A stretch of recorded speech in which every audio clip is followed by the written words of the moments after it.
Sexual trauma has a profound impact on one's mental health, identity, relationships, and sexuality. Welcome to Normalize the Conversation. I'm your host, Francesca Reicheter, and today I'm joined by a certified sex therapist and licensed marriage and family therapist working with survivors of sexual trauma, Dr. Holly Richmond. In today's episode, we're exploring what sexual trauma is and how one can begin to rebuild trust and experience healthy relationships after trauma, as well as reclaim pleasure and find joy in sex post-trauma. Thank you so much for joining me today. I'm super excited for our conversation, but before we begin, I just want to check in. How are you really? I am good. Excited to be here and a little stressed out and tired. I have a parent who's been in the hospital, so that's hard. So I love the really question, but overall, I've been taking care of myself a little bit better this year. That was my commitment for 2024 was to have better boundaries and self-care in place, and that I feel like I've been pretty consistent with it. So overall, feeling better than last year.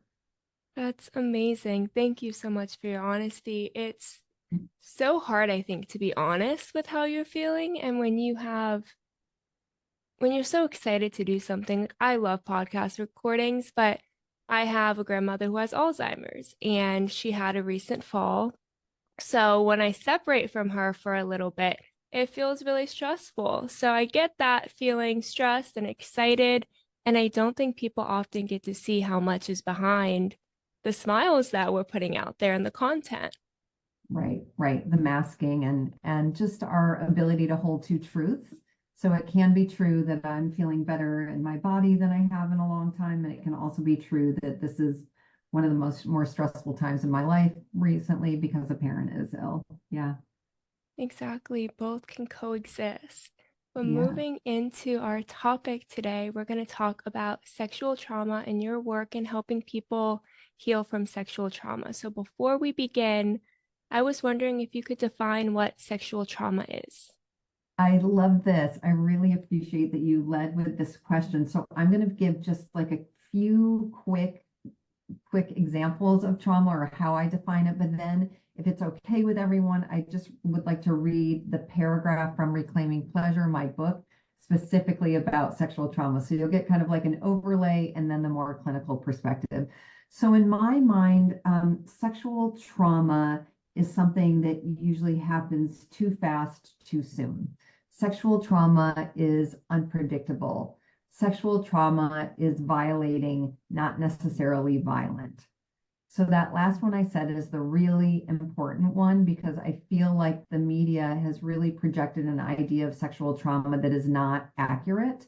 So what we've been told is for it to be bad, for sexual trauma to count, it's some form of stranger rape, right? So a lady's walking down the street and guy jumps out of the bushes, or someone's hiding in the backseat of the car, or we have bruises and bumps and scars to show for this how horrible it was. We know that that's not generally true. So I feel like we've been told that for sexual trauma to be bad enough, it's a stranger jumping out of the bushes or someone hiding in the backseat of our car, and we end up with a bump or bruises or cuts, and there's something to show for about it, to show for that makes it bad enough. And what we know in working in this space is most sexual trauma is not violent. It's just this idea of violating. So stranger rape accounts for about 19% of all sexual trauma. And in the clinical landscape, that would even be high. So most trauma that a clinician is going to treat is from a perpetrator that's known to the survivor. I've only taught, so let's say I have 20,000 hours of working with survivors under my belt at this point. I've probably only treated 4 or 5 stranger rape cases. So, I mean, the proportions are huge. So again, we don't need it to be violent for it to be violating. Sexual trauma is, so this is from my book, Reclaiming Pleasure, is a broad term that refers to one or multiple sexual violations of any kind that invoke significant distress. It is a term used clinically, though generally not legally or empirically, because it allows for a wider gradation of scope and ambiguity in labeling the experience. It also offers survivors, clinicians, supporters, terminology for collectively understanding without stigmatizing, which can happen when details and descriptions are provided in a more exacting way. Using the term sexual trauma is an appropriate and accurate way to describe any unwanted sexual experience in a clinical or social setting. So the reason we're going to use sexual trauma is because if we use rape, sexual assault, sexual abuse, sexual harassment, gender violence, we get specific and we're more in the details there. So sexual trauma is an umbrella term. So if you are a survivor and you're like, I'm not comfortable saying I was sexually abused as a child, or that I was raped as an adult, or I was experienced sexual harassment, sexual trauma is absolutely legitimate.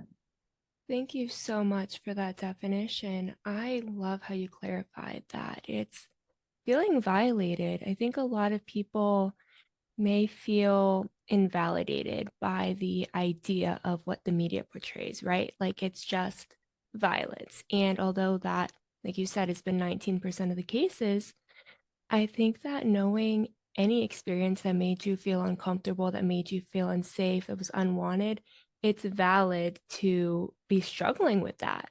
It's valid for that to be something that makes relationships maybe difficult for you or sexual experiences difficult for you. And there's not something wrong with you. You're not being dramatic. It's not that you were supposed to want it because you were in a relationship. It's not your fault. I think it's just so important to distinguish between sexual trauma, sexual abuse, rape. They're all valid. Yes, they're absolutely all valid. And the other thing to add on to what you said, if you don't remember what happened to you, the specifics of what happened to you, what happened to you is still valid and it was bad enough. A lot of times, so with sexual abuse, so sexual abuse is generally anything with a minor or someone who can't physically consent because of developmental or physical disabilities.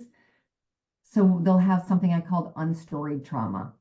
So they know that then when they see Aunt Jane, they feel profoundly uncomfortable. They want to throw up. They want to get away from her. They experience disgust. So there's like the inner knowing that something happened, but they don't have a story. They don't have a memory to put with it. So we still need to trust our bodies in that situation. The other example of when we're not going to have a memory to support that it was bad enough is if we were drinking or using drugs. And even if we chose to do that, or if we were overserved purposefully by someone who was trying to hurt us. So long way of saying you don't have to have a memory to have it qualify as sexual trauma either. Many of us have unstoried trauma where we know something bad happened, but we can't quite get the details clear in our head. And that's generally a protective process by our cognitive functioning. Yeah. And it's so heartbreaking how many people don't listen to their bodies and don't trust themselves, right? You deserve to feel comfortable around people. And if you've ever been in an experience where something happened and you don't remember, you're not making it up. I think it's so easy for people to say, well, if you don't remember, you're making it up. You're being dramatic and you're looking for attention. And it's so important for people to realize that everything they're feeling and going through is valid and it can impact them in so many ways. And that's okay, but it doesn't have to stay like that. There is hope, there is healing available, and that's what you're helping people do. And I think that's just absolutely amazing. Yeah, I absolutely love my job. This has been, I feel very blessed to work with survivors of all kinds, men, women, non-binary. The work is it's really getting ourselves out of shame and into that process of thriving. So you've been hearing me use the word survivor a lot. So just for your listeners who don't know, that's the language that I use that most people in a social justice construct are going to use instead of victim, because you can imagine how it would feel if I'm talking about you or talking to you and I keep saying, well, victims of sexual trauma do this, or you would be considered a victim if this and this. After a while, that's not going to hear so great. Like that's not a hopeful position to take. So we use the word survivor. The place where we will use victim is legally. So if there's a legal setting, a lot of times the language there will be victim, or if something horrible happened, the language there would be meaning the survivor didn't survive the experience. We would say victim of sexual violence. I love that clarification. It's a lot more empowering to use the word survivor, knowing that there's hope that you're going to get through it, that it can get better. I think, like you said, victim doesn't, that can feel really disheartening and like it's never going to get better. So thank you for providing that clarification. I really want to talk more about how it impacts someone's mental health, how it impacts maybe someone's identity, future relationships, pleasure. Yeah, that's a great question too. And I'm just flipping to chapter 6 in my book. So chapter 6 is called Uncovering Hidden Wounds. And this is probably my favorite chapter of all. And it's the one that resonates most with people because I go through the emotional, physical, relational, and sexual symptoms that a lot of people don't see. So when you hear me just read through some of these, almost every survivor, absolutely, actually, I can say this, every survivor of sexual trauma will find themselves in these symptoms somewhere. And the piece that's been so empowering here is for people that I work with to say, oh my gosh, I didn't know that was a symptom. I've been experiencing that since this happened to me. I just thought I was being dramatic, or I thought I was crazy, or I just hadn't made the connection between what happened to me and what I'm experiencing now. So one of the biggest issues with sexual trauma is, let's say it happened to us 15 years ago. We're here in the present moment, but there's so much of our body and our mind that is still stuck in the past. So a good trauma therapist is going to help you separate the past from the present. One of my favorite mantras is that was then, this is now. And if we get that on repeat, that was then, this is now, it just really lands us here, because anyone I'm working with, like you, Francesca, I can see like right now you are safe. I can see you, you're in, I don't know, an office or a bedroom and you're safe. There's nothing bad happening to you. But if we haven't processed our trauma, it still feels like something bad is happening to us. And we'll have these 4 quadrants of symptoms, emotional, physical, relational, or sexual, that are really flared up until we can address that. So I'm just going to give you a couple of the emotional. So alexithymia is the first one, and that means difficulty identifying emotions. So that's going to be someone who is pretty dissociated or disconnected from themselves. They won't know if they're angry or sad. They'll just kind of feel flat. Dysregulated emotions, feeling out of control, rumination, low self-esteem, lack of boundaries, feeling confused. One I hear a lot from survivors, feeling dead inside, fear of going crazy, and diminished ability to feel joy or relaxation. Yeah, thank you for sharing.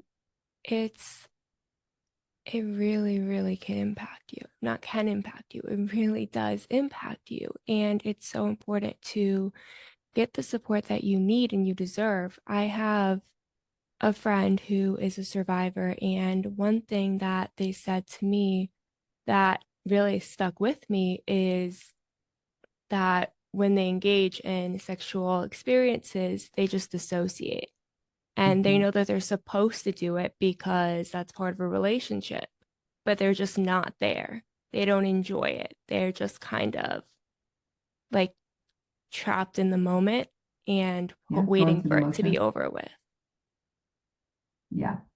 Oh my gosh. And just to normalize that, I can't tell you how many times I've heard that as well. So like a survivor is in a really loving partnership and they want to have sex with their partner, but they don't want to at all. So they have sex out of duty or obligation.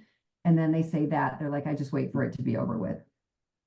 Yeah, and it's heartbreaking because you deserve to have pleasure.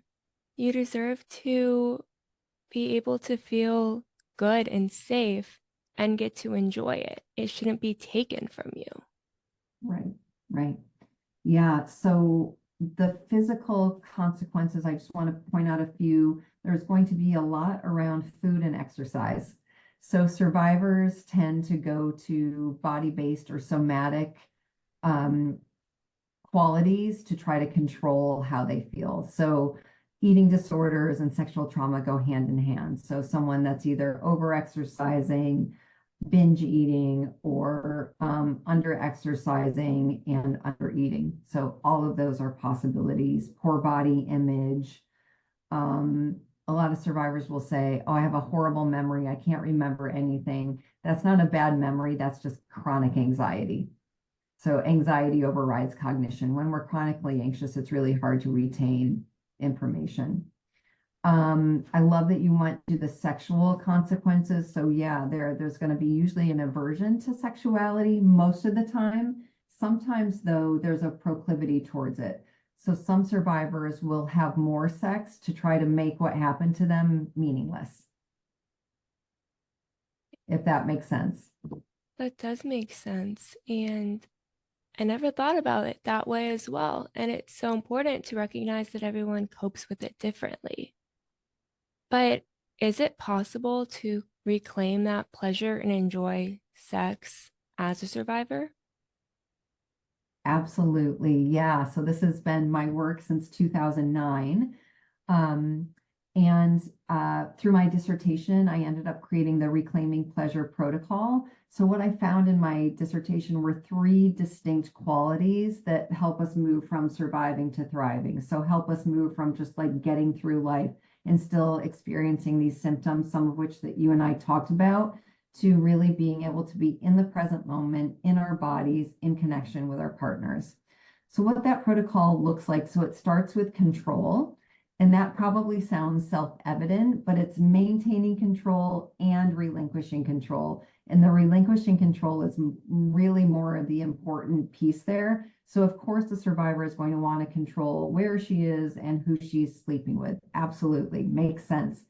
But can she relinquish control to really settle into her body, her deserving, her self-worth, knowing that her voice matters? Like the relinquishing control is really where that work lies. So I'll do a lot of work around control with people that I'm working with.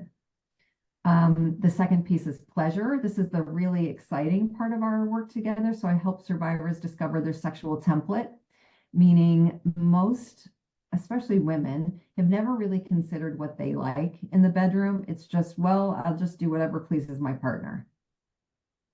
So when we're looking at the sexual template, we're looking at desire, we're looking at arousal, we're looking at fantasy, we're talking about toys, if toys are something you need, we're talking about clitoral stimulation, penetration, all kinds of the body, non-genital touch. And I use a protocol called Sensate Focus to really go from very, very slowly, like baby steps of just getting you back in your body and feeling deserving to, if let's say penetration or anal sex is like your peak sexual experience that you want to work back towards, we would just do that in a really titrated way. Well, thank you for going through those. But one thing that I love that you said was a lot of women never really have the chance to explore what they like. Sex education. Really, really. We hear all about masturbation for males, but there isn't really conversation for females growing up. At least that's not the kind of conversations we had in my schools. And it wasn't until, I want to say like 3 weeks ago, I'm doing my master's in clinical psychology and we're taking a sex therapy class. And that was the first time I heard a teacher talk about it. And that was amazing to me that the conversation was shifting for us, that it's not all about the male's pleasure. Right. Yeah. And I'll be curious to see how much you get in your master's program, but I think my program is either 8 hours or 16 hours. Like that was it. Yeah, we And got then 16 hours. yeah, then you're done. So for anyone who is interested in being a therapist or a psychologist, the sex therapy certification is another 300 hours on top of that. So there is so much to learn there. So I'm the associate director for Modern Sex Therapy Institutes, where we train sex therapists. It's such a rich program and such a rich field, and you can never learn it all. Just like you can never learn it all in psychology. I just happen to focus on sexual trauma. So I'm glad that you're getting 16 hours, and please go get more as well. It's so important. And I wish that it was talked about that we could get certifications, that there's more education available because it's so important. First of all, it's important that we start this conversation younger so women don't feel that their bodies and pleasure all belongs to a male, right? And that they can have a bit of control in the experience and they can enjoy it as well. And I hope that as therapists, future therapists, we get more education and support so that we can help women or anyone figure out how to love themselves, how to derive pleasure, how to find pleasure, how to feel comfortable and safe in relationships, and for survivors, helping them to heal and be able to Couldn't regain agree that more. pleasure. Yeah. As a future therapist, I hope that we get more training so that we can help all individuals be able to explore their sexuality, explore what they like and don't like, how to feel comfortable, how to ask for consent or take away consent, how to have a voice. And for survivors, helping them to heal and overcome so that they can enjoy pleasure and relationships. It's so important. In 16 hours, it's just not. No, it's not even close to enough. So what happens, so you would, not you, someone else in your program would come through and say, yay, I'm a therapist, I go to work, and I start seeing patients, and then someone walks in with sexual trauma or just wanting to talk about their sex life, and they freeze a little bit, and they feel like they're not qualified to talk about it. So then they need to make a referral to a sex therapist. If all therapists knew a little bit more about sexuality and didn't have their own shame around it, I wish they could talk more to their clients about it, because sexual health is part of our overall health. It's not like us and then our sexuality lives over here. Like we're one being, we're one sexual being. And it just, even when we go to the doctor, like most doctors don't address sexuality. The whole thing just needs to change. Yeah, absolutely. And for me, something that comes up is if I finally feel safe talking about it with someone. I think that there's a lot of stigma and shame talking about sex, talking about relationships and how you feel just in general. And when you finally feel safe to talk about it and the therapist is uncomfortable, that can make you super uncomfortable and then afraid to ever talk about it again. So it's so important that we know what to say, just knowing how to validate, how to support, and hopefully, if it's something so far out of your expertise that you really need to refer out, making sure that the person doesn't feel uncomfortable because you didn't respond with compassion and that you just froze and maybe blew it off a little bit. How we respond can impact everything in someone's comfortability to ever talk about it again. Yeah. Oh my gosh, that was said beautifully. So if you can just acknowledge and validate, and if it is really outside of your wheelhouse, just say, I am going to find someone great for you to talk to about that. And if you and I want to talk about getting big concepts, I'm happy to do that, but I want to find someone that's really skilled in this area for you as well. But thank you for telling me. Make sure that you say, thank you for telling me, and validate them. That is such a perfect response. Yeah. Yeah. And I think that for people listening who maybe have never talked about it with a therapist before and are maybe uncomfortable or unsure of what to say, can they say it? Do you have any advice for a survivor? Yeah, so I would say, I love that you and I got to talk about some of the symptoms today. So if you are a survivor who experienced sexual trauma and you have never talked about it and you've just been trying to get through life, but there's symptoms coming up. So maybe you're unable to maintain a healthy relationship, or maybe there is disordered eating or chronic pain issues, stomach issues, nightmares, whatever the thing may be. If you are at a point where you're like, yes, I'm connecting the dots between my sexual trauma and the things in my life that aren't working now, finding a therapist to talk to could be just, I mean, it could change everything for you. So if you need to find a therapist, there's a couple different ways to do that. Or if you have a therapist and are trying to bring it up, I think it would be with that, leading with the symptoms that you have discovered are connected to your sexual trauma. Talk to your therapist about that and say, I think these are connected to what happened to me 10 years ago, or I think these are connected to what happened to me 20 years ago. And by the way, on that note, it is never too late. I'm working with a gentleman who was sexually abused around 9, 10 years old, and he didn't start talking about it until he was 60.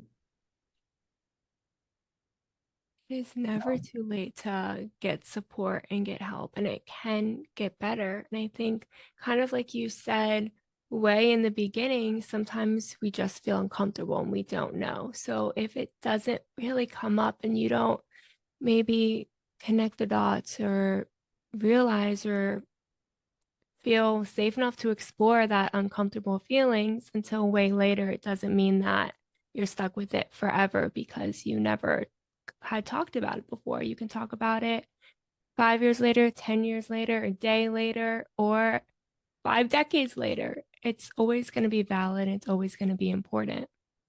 Yeah. And I think the other thing I'd just like to talk about today, the third part of the protocol. So we've got control, pleasure. The last piece is connection. So that connection piece is really about, sexual trauma happens in relationship, and therefore it has to be healed in relationship.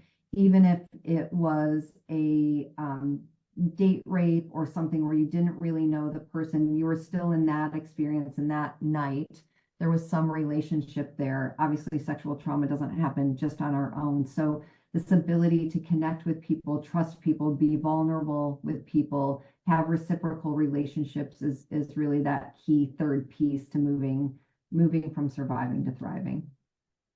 That is so important to be able to rebuild that connection. Yeah. I wish that there were more conversations like this. I wish more people had access to this kind of information because it's so isolating. It's so isolating when you go through something that no one's talking about and you feel like you're completely alone in it. And maybe people are talking a little bit more about sexual assault or rape these days.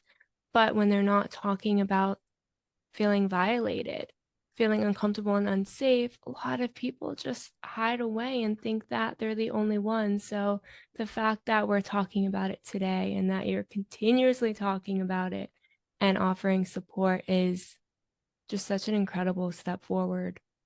Yeah. Yeah. Well, thank you. And again, I feel very grateful to be here. I think one other thing I wanted to talk about are the 4 trauma reactions. So most people know fight, flight, freeze. The fourth one that a lot of people don't know about yet is fawn. So with most sexual trauma, so remember, over 80% is someone known to the survivor. Most sexual trauma is going to be reacted to with freeze or fawn. Most of the time it's not fight. Most of the time it's not running away because those aren't possible. Or again, it's someone we've been dating, it's someone in the family. So it's very unpredictable. So it's going to be freeze, which looks like literally how it sounds. Like your body just kind of freezes. You feel like you can't move. You feel like you can't say anything. You feel like you can't scream. A lot of people say they have an image of kind of like leaving their body and looking down on themselves from an observer perspective. Like they know it's them. They're not delusional. They know it's them, but they just feel completely incapable of moving in any way. The fawn response is freeze, but with a smile. So the fawn response is compliance. It's go along to get along. It's the people pleaser. And the reason the fawn response makes sense in sexual trauma is because if we're nice to our perpetrator, that means we can get out of the situation and not get hurt anymore.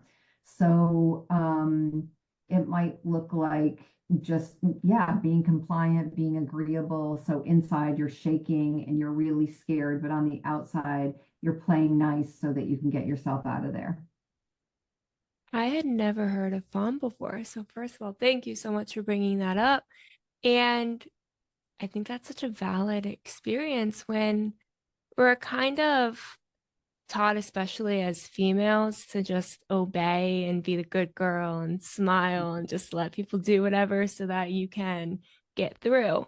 And that's really hard when we end up in situations where that's our response and that we feel like we have to just smile and get through. And it's terrifying too when you don't know what's going to happen and your only option is to smile and hope that they feel good about what they're doing maybe, and that you can hopefully get out of there as safe as possible and not in any harm. Right, right. Not getting hurt any worse.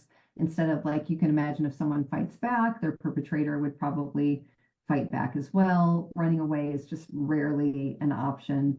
So just kind of getting through it is typically what survivors will do. And fawn could even be like, so let's say someone went out last night and there was a date rape experience and their perpetrator texts them that night or the next morning and it's like, hey, I had a great time. Would be great to see you again. A survivor might text something back like, yeah, it was fun, you too. Or they might just text back, yeah, take care, and not confront it because they just want it to go away. Yeah, that makes a lot of sense. And I think that a lot of people may feel, or a lot of perpetrators may feel, oh, if they responded and they said it was okay or I enjoyed it, that I didn't do anything wrong. And for them, it gives them that sense of no guilt and that that was okay. And it's so heartbreaking that when we want it to go away, they want it to just kind of go away for them too, and that nothing bad happened, and that what they did was appropriate, and that they can keep doing it because, No one's confronting them. yeah, it's Yeah, so it's hard. hard.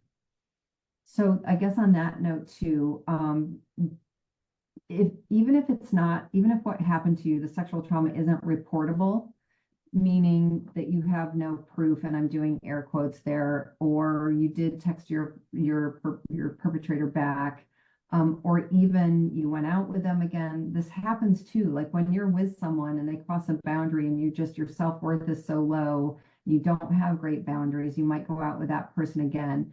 So it would be hard to prove this in a court of law, right? I don't like, I love the cases where perpetrators can get convicted. That just doesn't happen that often. So I don't want people to conflate, if it's not reportable, that it still wasn't bad. It still was very, very bad. And the reporting process is very difficult and it's hard to get perpetrators convicted. So what happened to you was bad enough on its own merit. I don't want you to feel like you have to prove it. And if you're a survivor who is like, hey, in order for me to feel empowered, I need to report this, then I want you to go for it. Yeah, and on that note, if someone doesn't believe you, that does not mean it didn't happen. That does not mean it's not real. It does not mean it's your fault. It does not mean you're being dramatic. It means that that's them. That's them. That is not you, and you still deserve support. Yeah, yeah, absolutely. And the system is not set up to support survivors. It's set up to protect perpetrators, as we've been seeing all over the media for since 2017 with Me Too.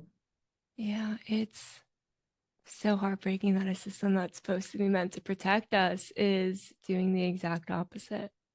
Yeah, yeah. And again, the prosecutions are few and far between.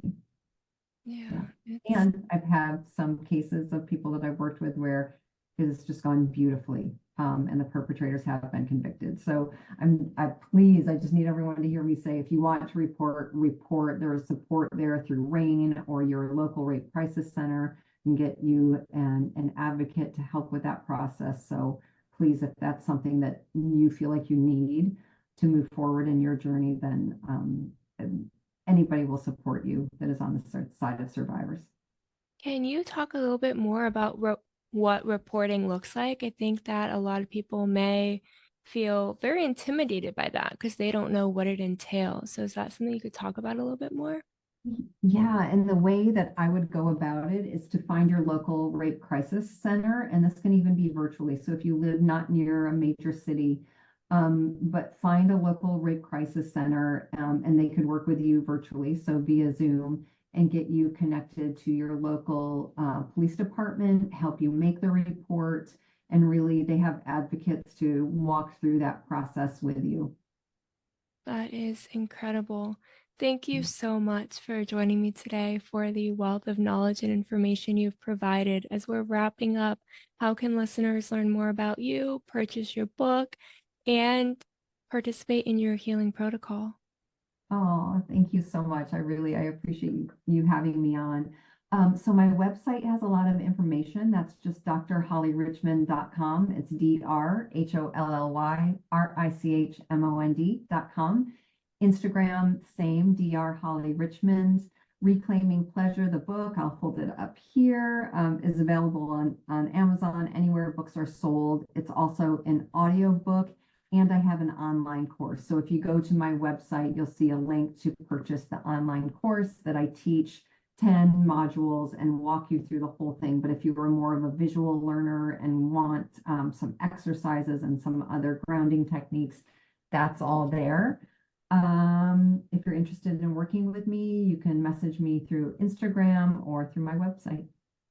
Thank you so much for listening to Normalize the Conversation. Don't forget to subscribe, rate, and review.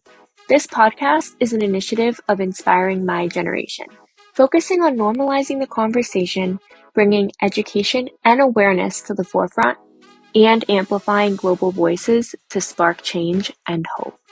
Inspiring My Generation is a 501c3 nonprofit organization on a mission towards suicide prevention through awareness, conversation, education, and support.